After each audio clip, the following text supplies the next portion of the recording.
संस्था के हार्दिक अभिनंदन करता हूँ। और आज जो सब विदित है, आज जो हम इतने आसान तरीके से यहाँ पर एकत्रित हुए हैं, परिचय हुआ है, पुराने लोग मिले हैं, यादाश्तें ताज़ा हुई है। एक समय था कि जब हम समझते थे कि भैया पुलिस मोटर का डिस्चार्ज हो गया, हट गया, दोबारा नहीं होता है, जिसको बर्खास्त कर देते थे। तो उसे थे हम लोग एक किनारे पर था। मैं जब रिटायर आया था, मैं ढूंढते रहा कि आसाम राइफल का कोई होगा। तो मैं घूमते पता लगा रायपुर में एक छेत्री साहब हुआ, शायद फर्स्ट ईयर के, आज वो अस्वस्थ हैं, आ नहीं पाते हैं। तो कभी वो रहा। एक बार उन्होंने यहाँ पर जो है खाना धोना हुआ, 9,000 रुपया एक्सटेंड हुए थे, अकेले में 9,000 रुपया का भुगतान कर दिया था। दिलेर आदमी है और सक्षम भी होना जरूरी होता है। अगर कोई पेंशन पर है, आधारित है, तो उसके लिए काफी दिक्कत आती है। तो आज जो हम इकट्ठा हुए हैं, सबको पता है, सूबेदार पीटी नायर साहब अच्छे वक्ता भी हैं, अच्छे मतलब वकील हैं और नॉलेज है, जिसके तहत हम लोग आसाम राइफल का नाम ऊपर उभर के आया है। आप जानते हैं अच्छी तरह हमारा कोर्ट केस बात चल रहा है। 1 नवंबर को आगे क्या होता है ये भविष्य बताएगा। तो हम जो मिलना ही काफी होता साहब, एक दूसरे से प्यार प्रेम और ग्रुप की ताकत। आगे जो लिस्ट मांगी जाएगी कोर्ट में, तो वो लिस्ट लंबी होनी चाहिए कम से कम। अब जाऊंगा मैं, एक दो पॉइंट है मेरे की, जैसे मैंने सोचा, मेरे दिमाग में आया, आप क्या सोचते हैं वो आपकी मानसिकता है, हर एक आपकी अपनी मानसिकता है। कि हम लोग एक माटी का पुतला है, जैसे कहते हैं, कब बात करते करते स्विच ऑफ हो जाए, स्विच ऑफ समझते ही हो गया कि यह बत्ती बंद हो गई, अंधेरा हो गया। तो मैंने सोचा कि यहाँ जो लेडीज है हमारी स्पोज हैं, उनका परिचय यहाँ हो जाए कि कौन क्या है, कौन सेक्रेटरी, कौन अध्यक्ष है, कौन क्या है, ताकि भविष्य में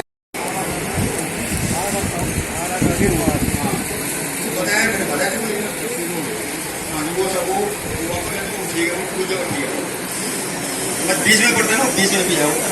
दूसरा यहाँ पर मैंने देख रहा हूँ कि 2 फाड़ हो गए। राय वाला यहाँ पर बिल्कुल नहीं आते। ये सिर्फ देहरादून वाले लोग तकरीबन है और राय वाला ये वाले लोग वहाँ पर बहुत हैं। देहरादून में ज़्यादा राय वाला और ये इसके शहर में बहुत लोग हैं। आने वाले में उधर रानी पोखर में बड़े लोग हैं यहाँ पर बहुत, लेकिन आते हैं। हम लोग हैं उनसे खड़े खड़े भाई आओ। दूसरा, जब अगर सदस्यता नहीं होगी तो आगे मिलने वाला फैसिलिटी शायद उनको नहीं मिलेगी, क्योंकि ये कोर्ट केस है। कोर्ट ने बोला भाई, क्योंकि अभी जो हमारी मीटिंग होने वाली है जो राजधानी में होगी, वहाँ पर इसका बता दें कि भाई अगर हमारे फेवर में आता हमने क्या करना है, अगर फेवर में आता तो हमने क्या करना है, इसका उसमें डिसाइड होगा। तो आप लोग जो है जो जाने वाले हैं वो जा सकते हैं और फिर सुन सकते हैं। लेकिन साहब से बात कर लेना कि कौन कौन जाने वाले हैं, फिर अभी हम मीटिंग करके हम बता देंगे कैसे कैसे होगा। हमारे नेगी साहब बता देंगे, सलमान साहब की जिस तरह से जाना है, कौन कौन जाएगा, किस तरह से जाएंगे, वो हमें जो है गाइडेंस कर देंगे। आगे भेजिए अपने संगठन को। हाँ, प्रकोष्ठ मिल जाता है। उसके अलावा ECHS और जितने भी आर्मी की जो फैसिलिटी है, डिफेंस को जितनी फैसिलिटी मिल रही है, वो हमको अगर मिल जाती हैं तो फिर भी चलेगा। जैसे SFF है, स्पेशल फ्रंटियर फोर्स है या कोस्ट गार्ड है, उनको जो है डिफेंस की सारी सुविधाएं मिल रही है, लेकिन पे जो है पे और आराम से सब कुछ, लेकिन कमांड कंट्रोल किसका है? होम मिनिस्ट्री का है। हमें जो है कोई बात नहीं, फिलहाल के लिए जो है अगर इतना भी हो जाता है कि हमें आर्मी की सारी सुविधाएं और OROP और सर्विंग वालों को जो है उनकी तनख्वाह आर्मी के बराबर मिल जाती है, तो फिर भी हम बोलेंगे कि 50% हमने केस जीत लिया है। लेकिन उम्मीद है इसीलिए मैंने यादव साहब को बोला कि बराबर इनके टच में रहिए और इनके दिमाग को पढ़ते रहिए कि ये वकील क्या सोच रहे हैं, ये किस तरीके का जो है अपना नतीजा देंगे या कुछ वेलफेयर दे। ये जरूर बात है कि भाई न्याय के लिए वो न्याय के लिए बैठे हैं वहां पे, अन्याय तो नहीं कर सकते। तो इसलिए हम लोगों को जो है इस तरीके से अपने हौसले को जो है नीचे नहीं करना चाहिए। और जगह जगह लोग मेरे से जो है लोग जो है जगह जगह से बात करते हैं। अब हम जो है उम्र दराज भी हो गए और उसके बाद थोड़ा सा गैस्ट्रिक की मुझे प्रॉब्लम रहती है, हर जगह नहीं हो सकता। और अभी किसी साहब ने ये चीज बताई है कि जब किसी का जो है मतलब देहांत होता है या कोई घटना होती है तो हमें एक परिवार के सदस्य के नाते उनके यहाँ जाना चाहिए, थोड़ी सहानुभूति हमें दिखानी चाहिए। लेकिन हम नहीं करते, हमारा स्वार्थ अपने तक सीमित है। अगर अपने तक हमारा स्वार्थ सीमित होगा तो कैसे हमें मिशन की प्राप्ति होगी, कैसे हमें वो आरोपी मिलेगा। अपनी अपनी बात सोचने से नहीं होता। यहाँ पर मीटिंग में आने के लिए बोलते हैं, मीटिंग में आने के लिए तैयार नहीं है। हम कई बार जो है निवेदन करते हैं कि आप आइए। इतने बड़े जो है कोई जो है स्वामी नहीं है जो अंतर ध्यान हो गए। पर अंतर ध्यान आप जब तक जीवित है तब तक आपको जो है दिखाई देना पड़ेगा, यहाँ पर रहना पड़ेगा। क्योंकि जब आदमी अंत भी हो जाता है तो उस समय भी समाज की जरूरत पड़ती है। ये नहीं कि अकेला जो चला गया उसको अकेला छोटा मतलब पड़ा रहेगा ऐसे ही। इसलिए समाज में रहना, man is a social animal by nature, एक सामाजिक प्राणी है। मैंने जो है अपना जो अध्यक्ष है कमांडेंट लाल सिंह यादव, उससे मैं बार बार कांटेक्ट में रहता हूं और उनको बोलता रहता हूं कि आप वकील लोगों के साथ में 1-to-1 रहिए।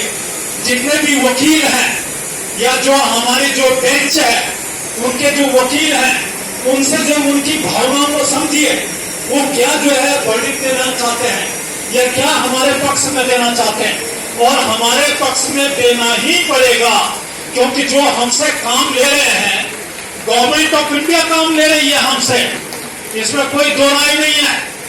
हमने काम किया। मैंने जब डीजी साहब यहाँ पर आया था तो मैंने उनको बताया था कि हमने क्या क्या नौकरी की है। कॉन्वेंशनल यानी जो लड़ाई जो है चीन या पाकिस्तान के साथ में होती है, ऐसी लड़ाइयों में हमने जो है वहां भाग लिया है। हमारे जो ऑफरर जो होते थे साल भर में 2 बार में, और इंसर्जेंसी तो हमें राजनाथ सिंह जी जो है इम्फाल में गए, उन्होंने वक्तव्य दिया कि असम राइफल को, मैं होम मिनिस्टर था तो मैं तब से इनको जानता हूं, और बोलते हैं असम राइफल जो है ये जो है बॉर्डर गार्डिंग का काम कर रही है, का मतलब जो म्यांमार बॉर्डर पर है।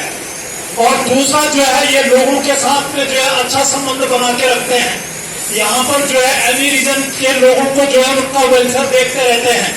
लेकिन उन्होंने ये नहीं बताया कि असम राइफल इंसर्जेंसी में काम कर रही है, रात दिन ऑपरेशन में काम कर रही है। ये हमारे मिनिस्टर लोग इस चीज को छुपा देते हैं, इसको नहीं बताते। मैं उसका भाषण सुन रहा था, लेकिन ऐसे लोग हैं, आप छुपाएंगे कब तक? हमारे हक को कोई नहीं रोक सकता जो हमें मिल रहा है। हम तो ये बोलते हैं कि अगर, मैंने लाल सिंह यादव साहब को भी यही बताया कि अगर हमें